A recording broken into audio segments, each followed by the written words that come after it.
ఎట్లా వస్తున్నాయి? ఇమీడియట్గా టక్కుమని చెప్పి బ్యాంకులో మీ ఖాతాలకు వస్తున్నాయి. అంతకుముందు అంగడిలో బీట్లు అమ్మిపోతే సాదా కాగితం మీద సిట్టి రాసిస్తే సేట్ల చుట్టూ బీట్ల చుట్టూ తిరుక్కుంటా వారాలు నెలలు గడిచేది. మళ్ళా రాపో మళ్ళా వారానికి రాపో 15 రోజులకు రాపో అంటే దేవుడు అనుకుంటూ తిరిగినాం. కానీ ఈరోజు రైతు బీమా డబ్బులు ఏ ఆఫీస్కి పోయే అవసరం లేదు, ఎవరిని దండం పెట్టే అవసరం లేదు, ఎక్కడ దరఖాస్తు పెట్టే అవసరం లేదు, నేరుగా వచ్చి మీ బ్యాంకులోకి వస్తూ ఉన్నాయి. మనం రైతు బంధు డబ్బులు వేస్తాం. రైతు బంధు డబ్బులు ఎట్లా వస్తున్నాయి? అక్కడ మేము డబ్బులు విడుదల చేయగానే రింగ్ రింగ్ అని మీ సెల్ ఫోన్లలో మెసేజ్ వస్తుంది. మెసేజ్ రాగానే నీకు పడ్డదా నాకు పడ్డదని బ్రహ్మాండంగా తీసుకుంటా ఉన్నాం. ఇలా రుణమాఫీ చేస్తామని చెప్పినాం. మధ్యలో కరోనా దెబ్బ కొట్టింది. కరోనా దెబ్బ కొట్టుడే కాక కేంద్ర ప్రభుత్వం దిక్కుమాలిన నోట్ల రద్దు ప్రోగ్రాం పెట్టి దాంతో కూడా దెబ్బతిన్నాం. అందువల్ల కొంచెం ఆలస్యం జరిగింది.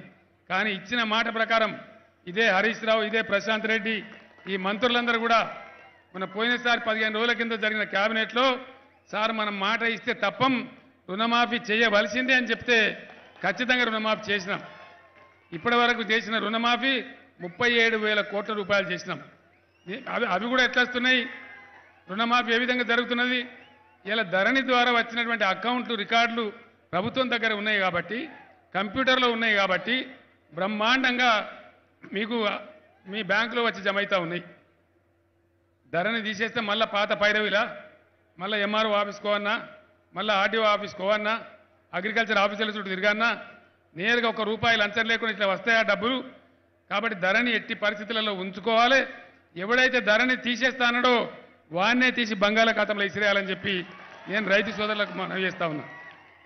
ఒకప్పుడు రిజిస్ట్రేషన్ ఆఫీసుల గోస ఏంది? రిజిస్ట్రేషన్ చేసుకోవాలి, భూమి అమ్మకం కొనుగోలంటే సద్దులు కట్టుకొని పోయే పరిస్థితి. పొద్దుగాల పోతే ఎన్ని గంటలకు వస్తుందో, ఏమొస్తుందో, ఆ రోజు వస్తుందో తెల్లారి వస్తుందో కూడా తెలియదు. కానీ ఇవాళ రిజిస్ట్రేషన్ ఎట్లయితుంది? 15 నిమిషాల లోపల రిజిస్ట్రేషన్ అయిపోతుంది. ఆ తర్వాత మ్యుటేషన్ కావాలంటే 6 నెలలకు ఏడాది కూడా కాకపోయేది. దక్షిణ సమర్పిస్తే తప్ప కాకపోయేది. ఇలా ఎవరికి రూపాయి ఇచ్చే అవసరం లేదు. 10-15 నిమిషాలలో రిజిస్ట్రేషన్, 5 నిమిషాలలో మ్యుటేషన్ చేసి నీ సైట్లో అప్పటికప్పుడే ధరణి సైట్లోకి ఎక్కుతా ఉన్నది. ఇంత మంచి సదుపాయం మహారాష్ట్ర రైతులందరూ, ఈ మధ్య నేను మహారాష్ట్రకి పోతే అక్కడున్న రైతాంగం అంతా కూడా మీ దగ్గర వీఆర్ఓని తీసేసినట్టు మా దగ్గర కూడా తీసేయాలి. తెలంగాణ రైతులు ఎట్లయితే బీఆర్ఎస్ పార్టీని గెలిపించిండ్రో మహారాష్ట్రలో మీరు కూడా రావాలి, ఇక్కడ కూడా బీఆర్ఎస్ని గెలిపిస్తాం, తెలంగాణ రైతుకు అంతే సదుపాయాలు మాకు అందాలని చెప్పి మహారాష్ట్ర రైతాంగం అంతా అడుగుతా ఉన్నది. నేను పోతే బ్రహ్మరథం పడతా ఉన్నది. కానీ ఇక్కడ కాంగ్రెస్ పార్టీ, బీజేపీ పార్టీ ఒకడేమో మీటర్ పెట్టానంటాడు, ఇంకొకడేమో 3 గంటల కరెంటు చాలంటాడు. 3 గంటల కరెంటు చాలుతుందా? ఎవడన్నా ఏం చేసిన ముఖమేనా ఇది? 3 గంటల కరెంటుతో ఎకరం దడుతుందా? ముందర పడుతుందా? ఇలా 24 గంటల కరెంటు ఉంటే ఎవరికి ఇష్టమైన సమయంలో వాళ్ళు పెట్టుకుంటున్నారు. మునుపు ఏమైతుండే, ఈ టైం నుంచి ఈ టైం దాకానే వస్తుందంటే అందరం పోయి ఒకటేసారి వస్తుడు, ఇక కట్టె పుల్లలు పెట్టుడు, అదేంటి ఆటోమేటిక్ స్టార్టర్లు పెట్టుడు, ఒక్కటే పాలు లోడ్ వచ్చి మోటార్లు కాలడు, ట్రాన్స్ఫార్మర్లు కాలడు. ఇక ట్రాన్స్ఫార్మర్ కాలితే ఏం కర్మ, తీనరా మనిషికి 2,000 తీని, మనిషికి 2,000 తీని అని వసూలు చేసి ట్రాక్టర్ల మీద పెట్టుకొని ఆఫీసుల కాడ పైరేవి చేసినాం. ఇవాళ మోటార్ కాలది, ట్రాన్స్ఫార్మర్ కాలది, కాలితే బుల్లెట్ లాంటి మీ ఎమ్మెల్యేలున్నారు 5 నిమిషాల్లో మళ్ళీ ట్రాన్స్ఫార్మర్ తెప్పించి పంపుతారు. ఈ విధమైన సదుపాయం ఉంది.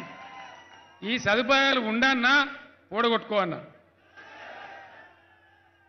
ఇవాళ కాంగ్రెస్ వాళ్ళు వచ్చి ఏమంటారు, ఆపద మొక్కులు మొక్కుతారు. వాళ్ళకచ్చి ఆపద కడుపు నొప్పి అన్నమాట.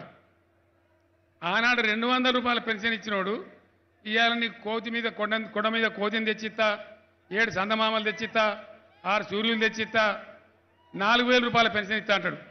₹200 ఇచ్చినోడు ఇలా 4,000 ఇస్తా అంటే నమ్మచ్చునా? నమ్మే ముచ్చటేనా? ఇదేమన్నా అర్రాస్ పాటనా? మేము కూడా మాకు ప్రకటించాలి కదా, మోసం చేయాలంటే 5,000 ఇస్తామని చెప్పచ్చు కదా. అట్లా మేము మోసం చేయం. కానీ మనం కూడా పెన్షన్ పెంచుకుందాం, ఒక క్రమ పద్ధతిలో ఏ విధంగా పెంచానో ఆ విధంగా పెంచుకుంటూ పోదాం. అక్టోబర్ 16 నాడు మన యొక్క పెద్ద మహాసభ ఉంది. అక్కడ బ్రహ్మాండంగా మనం అవన్నీ కూడా అనౌన్స్ చేసుకుందాం, ఏ పద్ధతిలో క్రమక్రమంగా పెంచుకుంటూ పోతాము. మీరందరూ గమనించండి, సర్కారు నడిపించినంటే సంసారం చేసినట్టే ఉంటుంది. సర్కారు ఎట్లెట్లుందో తెలియదు. మొట్టమొదటి కళ్యాణ లక్ష్మి ఇస్తే ₹51,000 ఇచ్చుకున్నాం. ఆర్థిక పరిస్థితి పెరిగిన కొద్దికి ₹1,16,000 చేసుకున్నాం. అదేవిధంగా పెన్షన్ ఇస్తే కూడా ముందు ₹1,000 ఇచ్చుకున్నాం. నెక్స్ట్ టర్మ్కి వచ్చేటప్పటికి ఆర్థికంగా పెరిగినాం కాబట్టి 2 లక్షల రూపాయలు 2,000 రూపాయలు చేసుకున్నాం. ఇదే విధంగా ముందుకు కూడా పెంచుకుంటూ పోతాం. సర్కారు దగ్గర డబ్బు వస్తే ద్రవ్యం వస్తే నేను ఒక్కటే మాట మనవి చేస్తా ఉన్నా, ఇవాళ రైతుల ఆత్మహత్యలు లేవు. రైతులు ఇప్పుడిప్పుడే ముఖం తెల్లబడుతుంది, గ్రామాలు పచ్చబడుతున్నాయి, మంచి మంచి ఇండ్లు కడుతున్నారు. నేను ఇంతకుముందు ఎమ్మెల్యేలను అడిగితే గ్రామానికి ఎన్ని కార్లు ఉన్నాయంటే ఒక్కొక్క ఊళ్ళో 70 కార్లు కూడా ఉన్నాయి సార్ అని చెప్తున్నారు.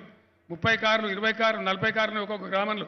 ఇప్పుడిప్పుడే తేరుకుంటున్నాం, మనం పడుతున్నాం.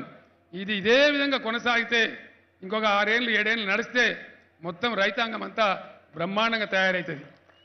ఇలా పరిస్థితి ఎక్కడికి వచ్చింది? ఎంత అద్భుతమైన ప్రగతి! ఇండియాలో అనేక విషయాల్లో మనం నంబర్ 1.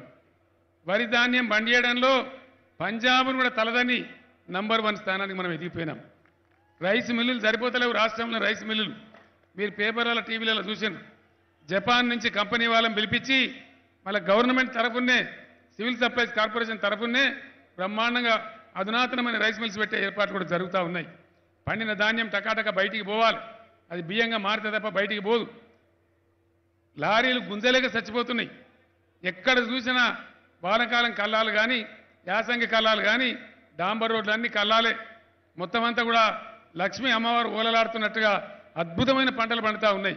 2-2.5 నెలలు గుంజితే కూడా ధాన్యం దంగుతలేదు.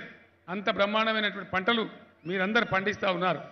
ఒకనాడు 10 ఏళ్ల కింద తెలంగాణ ఏముండే, గణపురం ఆనకట్ట ఏముండే, కరెంటు సదుపాయం ఎట్లుండే, ఆనాడు ఎన్ని బాధలు అనుభవించినాం, ఇవాళ ఎంత అద్భుతంగా ఉన్నాం, ఏ విధంగా మంచి పారదర్శకంగా ఉన్నాం.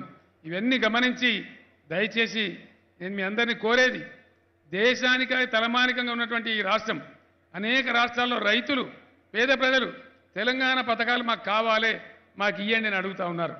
మనం ఎక్కడ పోయినా బ్రహ్మరథం పడతా ఉన్నారు. ఈ స్థితిని మనం కాపాడుకోవాలి, రాష్ట్రాన్ని ఇంకా బాగా పురోగమింపజేయాలి, ఇంకా ధనిక రాష్ట్రంగా ఎదగాలి, అందరిని పేదలను ఆదుకోవాలి, ఆ రకంగా ముందుకోదామని చెప్పి నేను మీకు తెలియజేస్తా ఉన్నా. అదేవిధంగా అనేక విషయాలలో మీకు మీ యొక్క కార్యక్రమాలన్నీ జరిగినాయి. కొన్ని కోరికలు ఇప్పుడే నేను మనవి చేసినాను. గ్రామ పంచాయతీలకు డబ్బులు ఇచ్చినాం, మెదక్ టౌన్కు డబ్బు ఇచ్చినాం, మెదక్ రింగ్ రోడ్ కూడా ఖచ్చితంగా ఏర్పాటు చేస్తాం. అన్ని రకాలకు కూడా మెదక్ పట్టణాన్ని జిల్లా చేయడమే కాదు, ఇంతకుముందే హరీష్ రావు గారు చెప్పినారు, గతంలో వాగ్దానాలు చేశారు కానీ వాళ్ళు చెయ్యలే. కానీ ఈరోజు మనం చెప్పని పనులు. ఎక్కడికి వెళ్ళొచ్చినా మీరు? ఇది మనోడేనా మంది వాడాడు? అది ఎవడన్నా కానీ ఇదేం పద్ధతి నాకు అర్థం కాదు. అనేక పనులు మనం చేసుకున్నాం. కాబట్టి నా రిక్వెస్ట్ మీ అందరితో ఒకటే, ఎలక్షన్లు వచ్చినాయి, పద్మా దేవేందర్ రెడ్డి గారి పనితనాన్ని గుర్తించి మరొక్కసారి ఆమెకే టికెట్ ఇవ్వడం జరిగింది. మీ అందరూ నిండు మనసుతో దీవించి ఆశీర్వదించి పద్మను పోయినసారి కంటే రెట్టింపు మేయర్తో గెలిపించాలి. మీరు చెప్పిన పనులను చేసే బాధ్యత నాది. ఈ మెదక్ నియోజకవర్గాన్ని, మెదక్ పట్టణాన్ని బ్రహ్మాండంగా ఆదర్శ నియోజకవర్గంగా తీర్చిదిద్దే బాధ్యత మంత్రి హరీష్ రావుకు నేను అప్పచెప్తా ఉన్నాను. సిద్దిపేట ఏ విధంగా ఉందో ఆ విధంగా మెదక్ కూడా తయారు కావాలి, అన్ని రకాలుగా కృషి జరగాలని కోరుకుంటూ, ఇంత ఎండ ఉన్నా ఇంత పెద్ద ఎత్తున వచ్చి ఇంత పెద్ద ఎండను కూడా మీరు ఆపుకొని స్వాగతం పలికినందుకు మీ అందరికీ పేరు పేరున ధన్యవాదాలు తెలియజేస్తూ, మోసకారుల మాటలు నమ్మితే మనం గోసపడతాం కాబట్టి అప్రమత్తంగా ఉండాలి. ఈ ఎన్నికల్లో బీఆర్ఎస్ పార్టీని దీవించాలని చెప్పి కోరుకుంటూ నేను సెలవు తీసుకుంటా ఉన్నా. జై తెలంగాణ, జై తెలంగాణ.